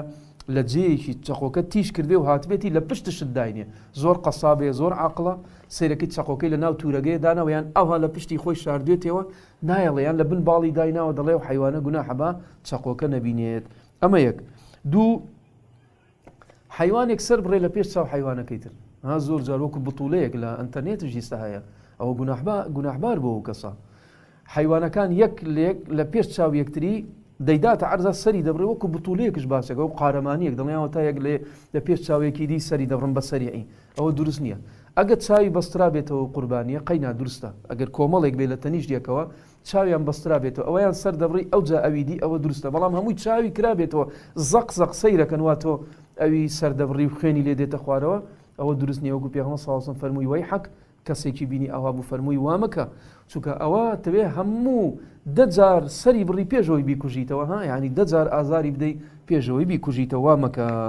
فەرمووی پێغەمبەر صلی الله علیه و سلم بڕۆ چەقۆکە لە لایەکی تر تیشکە ئەمەیان بکوژەوە دوایی ئەوەکەی تر لە جێیەکی تر بیکوژەوە یان چاوی ببەستەوە. خاڵێکی تر وەکو باسم کردەوەی ئینسان گوناحبار دەبێت چەقۆکەی کول بێ، ئەو چەقۆی بیهێنێ بە ملیا ئەو حیوانە عەزێدا، بەڵکو پێغەمبەر صلی الله علیه و سلم فەرمێ وەلیەحوده ئەحەدوکم شەفرەتە با چەقۆکەی زۆر تیشکە هەر بە ملیا هێنای نەجاتی بێ و ئازاری نەبێ. خاڵێکی تر لەو خاڵانەوە گوتم ئەزێتیدا جار وایە بە دەکەسەوە چنە سەری ئەو حیوانە کوژریان دەیبەستنەوە تونی ئەکەنە لێن بۆی تااقەتی نەمێن لە سەرکی دەدەن بەدار لی دەدەن وەی کەوا وڕ بێ و حیوانە وەی نەتوانێ هەستێ یان کارەبای لێدەن ئەوانە هیچی دروست نییە لە یەک حاڵەتێکا دروستەوە گوتم لێی بدەی لە سەری بدەی یان کارەبای لێدەی لەو حاڵەتە گەبزانی حیوانە تااقەتێوە نییە و حیوانە سەربریانە و حیوانە هائیج بووە شێت بووە و حیوانە لەو حاڵەتانەیە دروستە. کۆمەڵە حەدیثێکی بە سەریعی باسێکم ئەم حەدیثانە هیچی دروست نییە هەمووی حەدیثی مەوضوع حەدیثی مەوضوع چییە خۆشەویستان دروست نییە باسیکەی ئەگە باسشت کرد دەبێ بڵێ مەوضوعە حەدیثی درۆینەیە هەڵبەستراوە بەدەم پێغەمبەر صلی الله علیه وسلم پێغەمبەر صلی الله علیه وسلم ئەمەی نەوتوە خەڵکێک بۆ مەسلحەتی خۆی هەڵی بەستاوە قەسابە بۆ مەسلحەتی خۆی کەسێکە کە نیەتی بۆ مەسلحەتی خۆی هەیەتی قوربانی ناکات نیەتی ئەیکا ئەمانە هەمووی هەندێک کەسێک بۆ خۆی ئەم حەدیثانەوەی کەوە بیژێڕێتەوە ئیشی پێ بکات بشزانێ مەوضوع درۆینەیە گوناحێکی زۆر گەورەیە پێغەمبەر صلی الله علیه وسلم فەرمێ من كذب علي متعمدا فليتبوأ مقعده من النار هەر کەسێ درۆیەکی کرد بە زمانی منەوە ئەم قسەیە کاڵێ پێغەمبەر صلی الله علیه وسلم وای تۆ درۆژ دەکا کەچی پێغەمبەر صلی الله علیه وسلم فەرمێ با جێی خۆی خۆش کا لە ئاگری جەهەنەم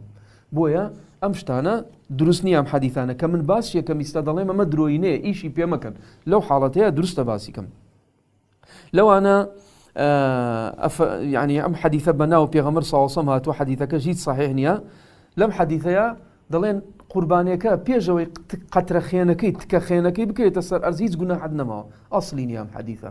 خوای گەورە عالمە بزانە چێ لە گوناحی چێ خۆشە بێ لە گوناحی خوای گەورە عالمترە بەوەی ئێمە نازانین ئایا لێت وەرەگیرێ لێت وەرناگیرێ هەیە بە ئیخلاصەوەی کە هەیە بۆ ڕیایی کە بۆ دنیایی کە ئەمە ئەوە نییە پێشەوەی قەترە خێنەکەی بکرێتە سەر ئەرز خوا لە هەموو گوناحت خۆش و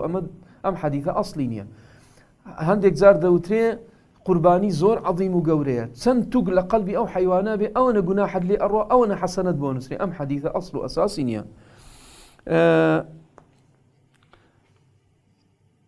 حەدیثێکی تر کە ئەو ژە درۆینەیە بەدەم پێغەمبەر صلی الله علیه وسلم بەستراوە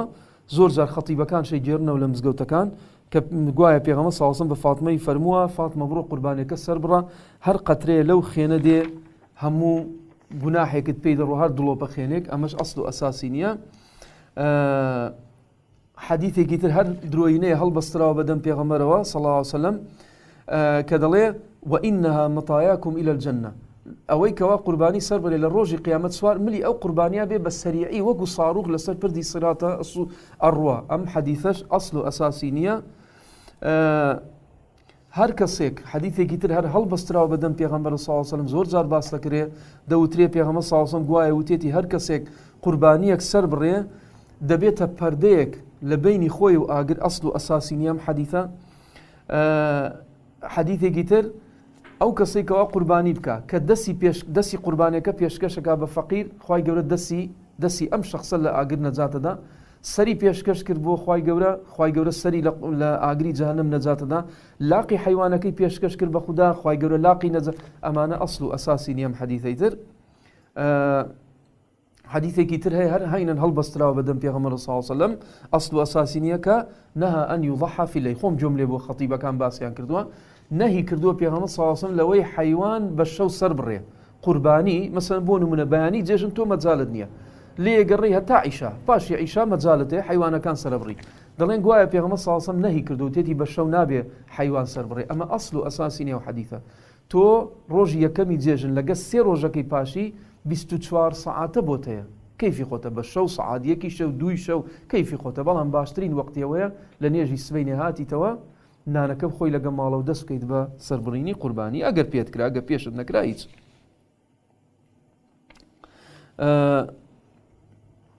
بەنسبەت حیوانەکە سیفەتەکەی چۆنە سەربڕینی پێغەمبەر صلی الله علیه وسلم لەسەر لای ڕاستی داناوە ڕووی کردوتە قیبلە ڕووی حیوانەکەی کردوتە قیبلە لاقی لەسەر ملی داناوە لاقێکشی لەسەر هەردوو دەستەکەی پێشەوەی داناوە تێتی بسم الله الله ئەکبەر چاکتر وایە ئەم نەوع بکەی بەنسبەت ڕەشە وڵاغش گاو ئەمانە هەر عینەن بەم شێوازەیە بەنسبەت حوشتر زۆر جار دەوترێ لە ئەنتەرنێت تەماشاکەی ڕسمەکانی بڵاوەکرێتەوە دەڵێن ها سەیرە و مجریمە کە چۆنە ئەو حوشترە سەرە بڕێ حوشترەکە بە ڕاوەستاوە بە پێوە سەرێ بڕێ حوشتر بە پێوە سەرە بڕێ خۆشەویستان ئەسڵەن پێغەمبەر صلی الله علیه وسلم ئەمری کردووە قەوائیمەکەی هەردوو لاقی حوشتر ببەسترێتەوە بە پێوە سەر دەبڕێ حوشتر ناکەوێندرێتە عەرز ئەوە دروستە و هیچ کێشەیەکی لەسەر نییە بەڵام هەرچی حیوانی ڕەشە وڵاغە و حیوانی سپیە بەو نەوعی کەوتم لاقێک لەسەر ملی دادەنەی بە هێواشی لاقێکش لەسەر هەردوو دەستەکەی پشتەوەی ئەگە کەس پێشەوەی ئەگە کەسێکش لاقی پشتەوەت بۆ بگرێ باشترە و بسم الله ئەکەیت و ڕوویەکەی تەقیب لەو سەری دەبڕی. بۆ مردوو دروستە قوربانی سەربڕی مەسەن کەسێکت لێ مردوو حەز لێ قوربانی بۆ بکەی بەڵێ دروستە، بەڵام بەنسبەت زیندوو چاکترە. فەصەلی لڕەبیکە وەنحەر زانایان دەڵێن، لای هەندێک لە مەذاهیب ئاگاشتان لەوە بێ دەڵێن قوربانی بۆ مردوو نابێت. چاکتر وایە ئەو پارەی کە دایدەنەی بۆ قوربانی 200,000 300,000 بە پارەی بۆ مردۆکەت بیکەیتە خێر، نەک بە قوربانی، ئەوە زیاتر سوودی هەیە. بەڵام بەنسبەت زیندوو 300,000 هەیە قوربانی بکەی یان 300,000ەکە بدەی بە فەقیر و فقەرا، قوربانیەکە بۆ تۆ باشترە. ڕاستە لەوانەیە پارەکە هەندێک جار شتی زیاتر بکە، بەڵام قوربانیەکە شەعیرەیە، تەوحیدە. ئەو خێنەکە بۆ خوای گەورەی ڕێژی یەکەم جا تۆ تەوحیدت کرد، یەکتاپەرستی تەطبیق کرد، دووەم پێشکەشت کرد بە خوای گەورە، پاداشتەکەی زۆر زۆر گەورەترە. زۆر جارە وترێ مامەسا لە جیاتیەوەی قوربانیە بکەم، ئەم پرسیارە ئەکرێ وەڵا پارەکە بدەم بە فەقیر باش. نا، پارە بدە بە فەقیر، قوربانیەکە ژەر بکە. ئەو پارەیە بدە بە فەقیر، ئەلێ نەخۆشە کەسێکی نەخۆشە پێویستی بە پارەیە، ئەوەشیان بکە محاولەکە قوربانیەکە ژەر بکە، هەردووکی کۆ بکەرەوە. بەڵام ئەگە زانیتت کەسێک وا خەریکە بمرێ، ئەگەر ئەو پارەی تۆ نەبێ دەمرێ 100%، یعنی دکتۆرەکان وەکو شتی طبی دەڵێن 100% ئەجینا وەکو ئەجەلەوە لە لای خوای گەورەیە. بەڵام وەکو شێوازی طبی ئەوان وتیانە تەواو ئەگەر بێت تۆ عەمەلیاتەی بۆ نەکرێ دەمرێ، ئەوە باشترە، ئینسانێک نەجادە باشترە لە قوربانیەکە. بەڵام ئەگە کرا هەردووچی دەبوو ئەوەش بکەی ئەوەش بکەی لە یەک کاتە، ئەوە زۆر باشترە. ئەگەر بێت و وەقتەکەی نەما، وەقتەکەشی تەبعاً ئەو پرسیارە وەقتەکەی پێش نێژی جەژن سەری بڕی دروستە نەخێر، دروست نییە، وەکو گۆشتە، قوربانی گۆشتە. بەڵام قوربانیە گەورەکەی ئەوەی کەەوە ئەجرە گەورەکەی تێدایە ئەوە لە پاشی نێژی جێژنە. نێژی جێژن مەبەستمان چییە؟ مەسەلەن تۆ بڵین لە موسڕەیان لە ئەوڕۆپایە نێژی جێژن لەوێت. پرسیارێکی تر وەقتی ئوضحیەکەیە کەی نێ، ینی وەقتەکەی کەیە؟ پێش نێژی جێژن بکەیە وەکو گۆشتی، وەکو قوربانی گۆشتە، یعنی ئەوە بۆ خۆتە ئەجری قوربانی گەورەکەی تێدانیەوە هی جێژن پێش نێژی جێژن بیکەی. من قیاز لەسەر چی بکەم؟ قیاز لەسەر ئەوڕۆپا بکەم یان لە مصر بکەم یان لە سعودیا کە لە نێژی جێژن هاتنەوە من ئەو کاتە بیکەم؟ نە، هەر کەسە بە منتیقەی خۆی. لە هەولێر تۆ لە منتیقەی خۆتان لە چ مزگەوتێک بووی یان لە چ مزگەوتێ هاتی تۆ ماڵە، ئەو کاتە دروستە. یان بۆ نمونە ئەگەر نەشتووی بۆ نێژی جێژن، بۆ نمونە پێت نەکرا منتیقەکەی خۆتان کە تەواو بوون لە نێژی جێژن، ئاگال لێ بوو مامۆستاکە سەلامی دایە و لە نێژی جێژن، ئەو کاتە دروستە ئوضحیە بکەی. نەچی لە خۆتۆ بڵێ وەڵا سەیرەکەم کە سعودیا تەواو بوون لە نێژوا لە تەلەڤیزۆن سەیرەکەم تەواو بوون، منیش لەگەڵ نێژی ئەوانە حیوانەکە سەرفن. نە، لەگەڵ ئاهلی منتیقەی خۆت. پرسیارێکی تر وەقتەکەی کەیە؟ لە پاشی نێژی جێژن کە دەیتەوە هەتا 4ەم ڕۆژ جێژن پێش مەغیب، ینی پێش ئەوەی کەوا ڕۆژ ئاوا بێ، پێش ئەوەی کەوا ڕۆژ ئاوا بێ. بەڵام مەیە لە بگاتە ئەو وەقتە، ینی کە ئەو گەیشتە وەقتەش لای هەندێک زانایان دەڵێن کە عەسر بوو ئیتر تەواو لێ دووەرناگیرێ، بەڵام قەولی ئەسەح هەتا پێش مەغریب بەتوانی بیکەی. بەڵام بۆ بیێلیت بکاتە ئەو کاتی شەک و ناشک. چاکتر وایە تۆ ڕۆژی یەکەمت لە بندەستە لەگە 3 ڕۆژە محاولەکە لەو 3 ڕۆژە بەکاری بێنە. ئەدی 4مین ڕۆژ جێژن لین یەکەم ڕۆژ جێژن لەگە 3 ڕۆژەکەی تر ئەگەر بێت و لە 4مین ڕۆژ جێژن کەوتە مەلای مەغریب بانجیدا، با بڵین بەو مستەلەحە مەلای مەغریب بانجیدا، لەو حاڵەتەیە قوربانیەکە دروستە نەخێر، قوربانیەکە وەکو قوربانی گۆشتی لێدێ، ئەو ئەجرە گەورەیەت لە دەسڕۆیی بۆ ساڵێکی تر. خاڵێکی تر لەو خاڵایان، پرسیارێکی تر لەو پرسیارانە، حیوانەکەت بۆ نمونە شیری هەیە، هەتا وەقتی قوربانی مەسەن مانجێکە دادناوە شیری هەیە، ئەو شیرە دروستە بڕۆی دەریکەیت و بیفرۆشی؟ پێغەمبەر صلی الله علیه و سلم نەهی لێ کردووە، ئەفەرمێ لێ گەڕێ ئەو شیرە هەتا بەشی بێچۆکانی خۆی بکە، ئەوەی زیادەکە نابێ بۆ خۆت بیخۆیت، بەڵکو دەبێ بە شیرش بیفرۆشی، ئەو پارەیە بکەی بەخێر. دروست نییە چکە تۆ پێشکەشت کردو بە خوای گەورە، ئەو حیوانەی کە دادنا بۆ خوای گەورە ڕادگرت، لە قانە دادنا، لە ماڵەوە دادنا،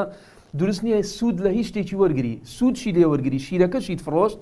دەبێ پارەکەی بکەی بەخێر، نابێ بۆ خۆت بیخۆیت. بەڵام لێی گەڕێ با بەشی بێچۆکانی خۆی بکە، ئەوەی زیاد بوو با بمێنێتەوە، ئەگە زانیتە زیاد بوونەوە زەرەری هەیە بۆ حیوانە، دۆشیتت دەبێ ئەو ماستایان کردت بە ماست کردن بە دۆ دەبێ بیفرۆشیتەوە، پارەکەی بۆ خۆ دڵنەگری، بەڵکو بیکەی بەخێر. دروستە گۆشتی ئوضحیە، ئێوە خۆتان نەزانن، زۆر جار باسی ئەوم کردووە، یان باو بکەمە پرسیارێکی تر زۆر جار وتراوە گۆشتی ئۆضحیە دروست نییە هەڵگیرێ أن النبي صلى الله عليه وسلم نهى عن الادخار يعني گۆشتەکە هەڵگرێ بەڵکو پێغەمبەر صلی الله عليه وسلم فەرمووی کە سەر بڕای ئەکسەر تەوزیعی کەن بە خەڵکی ئیسفادەی لێ بکە پێغەمبەر صلی الله عليه وسلم نسخی ئەو حەدیثەی کردو بە حەدیثێکی تر ئەفەرمێ إني كنت نهيتكم عن الادخار ألا فادخروا لأجل الدافع ألا فادخروا پێغەمبەر صلی الله عليه وسلم فەرمووی جاران نەیم لێتان کرد کە حەیوە قوربانی سەر بڕن هەڵیگرن بەڵکو یەکسەر زوو بیدەن بە فەقیر و فقراکان با بڕوا بەڵام پێغەمبەر صلی الله عليه وسلم پاشان فەرمووی ئێستا کە حکم زاندرا ئیسلام زاندرا چۆنە خەڵکی بوژایەوە فەقیر کەمتر بوو دەتوانن هەڵیگرن یعنی لە ناو ئەوەی داینێن مەسەن بۆ ڕۆژێ دوو ڕۆژ سێ ڕۆژیان گۆشتەکە وشکەنەوە بۆ خۆتان دەتوانن هەڵیگرن ئێستا ئەمڕۆ لە ڕۆژی ئەمڕۆیە ئایا دروستە مەسەلەن تۆ حیوانە بۆ نمونە حیوانەکە سەربڕی لە ناو مجەمیدەی دانەی دائما هەفتەیەکی تر دابەشێکم چاکتر وایە دەم و دەست دابەشیکەی بەڵام دروستە ئیدیخاریکی لە ناو مجەمیدەی دانەی 6 مانگ بمێنێتەوە 7 مانگ بمێنێتەوە هیچ کێشەیەکی نییە چکە پێغەمبەر صلی الله علیه وسلم سەرەتاوتی هەڵی مەگرن بەڵام دوایی ئەمری کرد هەڵگیرێ و هیچ کێشەیەکی تێدا نییە لە ناو مجەمیدەی دانێ سەبر بەشەکەی خۆت بخۆ یان بیدە بە خەڵکی یان بۆیان هەڵگرە ئەمە دروستە هەڵیگری بۆیان ئەم پرسیارەش گرینگە پرسیارم لێ کراوە لەسەر ئەمە حیوانێکت کڕیوە دادناوە دوایی پێت خۆشە حیوانێکی تر بکڕی مەسەلەن حیوانێکی سپیت کڕیوە هەستەکەی 20 کیلۆ 30 کیلۆیە بەڵام خوای گەورە پارێکی باشترت بۆ دێنێ ئێمەوە گوتمان نابێەوە تازە و حیوانەی کە کڕیوتە نابێ ئەوە تازە دادناوە بۆ خوای گەورە نابێ پێشکەشیکەی نابێ هەدیەی بکەی نابێ بیکوژیتەوە ئیلا لە یەک حاڵەتە لە یەک حاڵەتێکا دەتوانی حەزت لێیە گۆڵی چێ بکەی هەتا ئیسەداد نابوو مەڕێکت دانەوە بەرانێکت داناوە بیکەی دوای پێت خۆشە خوای گەورە پارێکی باش لە ڕێیەکە و دەرویکی ڕەحمەت لێکا پارەی باش بۆ دێن حەزەکەی بیگۆڕی حیوانێک گەورەتر بێنی ئەوە دروستە بڕۆی ئەو حیوانە بفرۆشیتەوە پارەکەی نەخۆی بۆ خۆت ئەو حیوانە ئەفرۆشیتەوە پارەکەی دانەی کۆمەڵە پارەیەترەکەیتە سەری ئەچی حیوانێکی گەورەتر و زەخمتری پێکڕی ئەوە دروستە بەڵام هەدیەدانی ئەو حیوانی دادنەوە بیفرۆشیان بۆ خۆت بیکوژیتەوە و بڵێ وڵا تەواو نیەتی قوربانیەم و بەڵام وڵا ناکەمە قوربانی ئەوە حرامە دروست نییە بەڵام ئەگە بتەوێت بیفرۆشیت بۆی باشتر بکڕی ئەوە لەو حاڵەتەیە دروستە خوای گەورەش عالمە بە نیەتەکان دروستە حیوانێک لێرە تۆ سەریە بڕی گەڕەکی خۆتان فەقیری تێدانە هەندێک جیرانە تێدەیان دەیتەوە گوتم الصەدەقەۃ تەحیل للغەنی سەدەقە دروستە بۆ دەوڵەمەند شەبێ بەڵام زەکات بۆ دەوڵەمەند نابێ سەرفترە و زەکات بۆ دەوڵەمەند نابێ بەڵام ئەوی دی دەتوانی جیرانێکت دەوڵەمەندە قەیچێکا کیلۆیە گۆشتی دەدەیتێ ئەمە هیچ کێشێکی تیانێ و ئەجر کە و ماڵە مسلمانە ژەیخۆن و بسمیلا ئەکەن و عیبادەتەکەن ئەمە هەمووی ئەجرە بۆ تۆ بەڵام سەیرەکەی جاروە هەیە فەقیر نییە لە گەڕەکی خۆت دەیدەیتە جیرانی ئەملات و ئەولاد بەڵام ئەوانی دی هەستەکەی گۆشتیان زۆر بۆ هاتووە و فەقیری تر لە وڵاتێکی تر هەیە دروستەوە بەڵێ لەو حاڵەتەیە دروستە بەڵام لە وڵاتی خۆت فەقیر هەبێ فەقیر مەوجود بێ فەقیرێکی زۆر هەبێ و بیبەی بۆ نمونە لە هەولێر فەقیر زۆرە بیبەی بۆ سلێمانی لە سلێمانی دابەشیکەیەوە حرامە دروست نییە یان لە هەرێمی کوردستان فەقیر زۆرە بیبەی لە بەغدا تەوزیعکەی ئەوە دروست نییە مادام فەقیر لە وڵاتەکەی خۆتە یان لێرە فەقیر زۆرە پڕ عێراق فەقیرە دەڕۆی لە وڵاتێکی تر بۆ نمونە لە سوودان لە مسڕ لەوێ تەوزیعەکەی ئەوە دروست نییە ئەوە نابێت بەڵکو دەبێت یەکەم جا لە شاری خۆتەوە لە منتیقەی خۆتەوە لە وڵاتی خۆتەوە دەست پێ بکەیت جار وا هەیە وە گوتم فەقیر ئیستا وڵاتی ئێمە الحەمدوللا باشترە لەخوا بەزیاد بێ بەڵام هەیە هەر وەختە لە برسانە بمرێ لەو حاڵەتەیە دروستە بڵێ جازە للمەصلحە عولەما ئەو لەفظە بەکاردێنین دروستە ئەگەر بێت و لەبەر مەصلحەتێک بێ مەصلحەتەکە چییە فەقیر لێرە کەمە لە هەرێمی کوردستان منەی بەمە ئەفریقیا ئەوە لەو حاڵەتەیە دروستە خەڵک زیاتر پێی ئەبوژێتەوە بەڵام فەقیر هەبوو لای خۆت و بیبەی بۆ جێیەکی فەقیر ئەوە گوناحبارە بی و دروست نییە خاڵێکی تر لە کۆتاییەکانە ئایا ئەو حیوانەی کە دەیهێنی هیچ عیبی نییە تەواو کڕیوتە و دادناو بۆ قوربانی بەیانی جێژ نەهێنی دەی سەری بری سەرەکەی شاخەکانی لە بنا لێبۆتەوە سەرەکەی چاوێکی کۆرە بووە ئەوە دروستە بیکەی بە قوربانی بەڵێ دروستە چکە کاتێک کە تۆ کڕیت هیچ عیبی نەبوو ئەو قوربانێک کە کڕی ڕێک و پێک بوو نە نەخۆش بوو نە هەزیلە بوو نە نەخۆش بوو نە کۆرەکان بوو نە شەلە بوو بەڵام کە تۆ کڕیت پاشی تۆ ئەو حیوانەکە بەر بووە لاقێکی شکایان چاوێکی کۆرە بوو ئەوە تەواو بەنسبەت تۆ کاتێک کە کڕیتت هیچ عیبی نەبوو ئێستا هەر بەردەوام بە با کۆرەژ بێت پێشکەشی خوای گەورەی بکە چکە خوای گەورە ئاگای لێ بوو کە تۆ کڕی زۆر جوان و ڕێک و پێک بوو بەس ئێستا تووشی نەخۆشی بوو ئێستا تووشی لاوازی بوو ئێستا چاوێکی لە دەستدا ئێستا لاقێکی شکاوە تەواو خوای گەورە لێت قبول دەکا ئینشاءالله. کەسێک گەورەیە لە تەمەنە لە ماڵەوەی مەسەن دا پیرتە یان بابتە گەورەیە لە تەمەنە ئێمە وتمان بابەکە دەبێ بۆ کوڕەکانی بلێ خوددایەمە لە بۆ خۆم و بنە ماڵەکەم ئەمجا بەعکسەوە بابت لەگەڵتایە دایکت لەگەڵە اختیار بوونە تۆ لە پارەی خۆت دەرێکەی دروستە ناوی دایک و بابتی تێکەی بەڵێ هۆ زۆر زۆر باشە دەڵێ خوددایەمە لە بۆ خۆم و بنە ماڵەکەم ینی بنەماڵەکەت خێزانەکە دەگرێتەوە کوڕەکان و کچەکان و کوڕی کچەکانت دەتا خوارەوە پاشان ئەسڵەکان شەگرێتەوە کەوتت لە بۆ بنەماڵەکەم باب و دایک و باپیرەوانەشی ناوی ئەوانشی تێ بکە. لە کۆتاییە خۆشەویستان هیوادارم داواکەم لە خوای گەورە لێمان قبولکە و هەروەها هەر شتێکی ڕاستم وتبێ ئەوە لەلایەن خوای گەورەیەوە بە تەوفیقی خوای گەورەیە هەر شتێکێکە غەڵەتم وتبێەوە لە نەفسی خۆمەوە لە شەیتانە داوای لێبردنەکەم لە خوای گەورە. ئەوانەی کەوتم هەموو حەدیثی پێغەمبەرە صلی الله عليه وسلم محاولەکەن بۆی کەوا قوربانیەکەت کە تۆ قوربانیک پێشکەشەکەی بە خوای گەورە هەوڵدە ئەو شەرت و مەرجانەی کەوا وتم ئەوانەی هەمووی تێدا بێ ئەوانەی کەوتم بدعەیە و ئەوانەی کەوا دروست نییە مەیکە ئەوانەی کە ئازاری حیوانەکەی تێدایە مەیکە بۆی کەوا قوربانیەکەت بە جوانترین شێواز لێوەرگیرێ ئاگاش لە خاڵک بێ زۆر گرینگە فەرمێ إنما يتقبل الله من المتقين خوای گەورە لە متقی وەرەگرێ خوای گەورە لە خواناز وەرەگرێ بۆ ئیمامی ابوبەکر دایما ئەگەر بێت و شتێکی بکردایە داوایەکە لە خوای گەورە لێ قبولکە فەرموو بۆ ئەوەندە داواکەی لە خوای گەورە لێت قبولکای فەرموو ئەگەر بێت و لێم وەرگرێت تەواو من گەیشتمە ئەو پەڕی دەرەجە چکا فەرمێ خوای گەورە لە یەکێک وەرەگرێ کە زۆر زۆر متقی بێت. لە کۆتاییە خوای گەورە لە هەموو لایەکمان قبولکە خوای گەورە هەموو لایەکمان موفقکە. سبحان ربك رب العزة عما يصفون وسلام على المرسلين والحمد لله رب العالمين والسلام عليكم ورحمة الله وبركاته.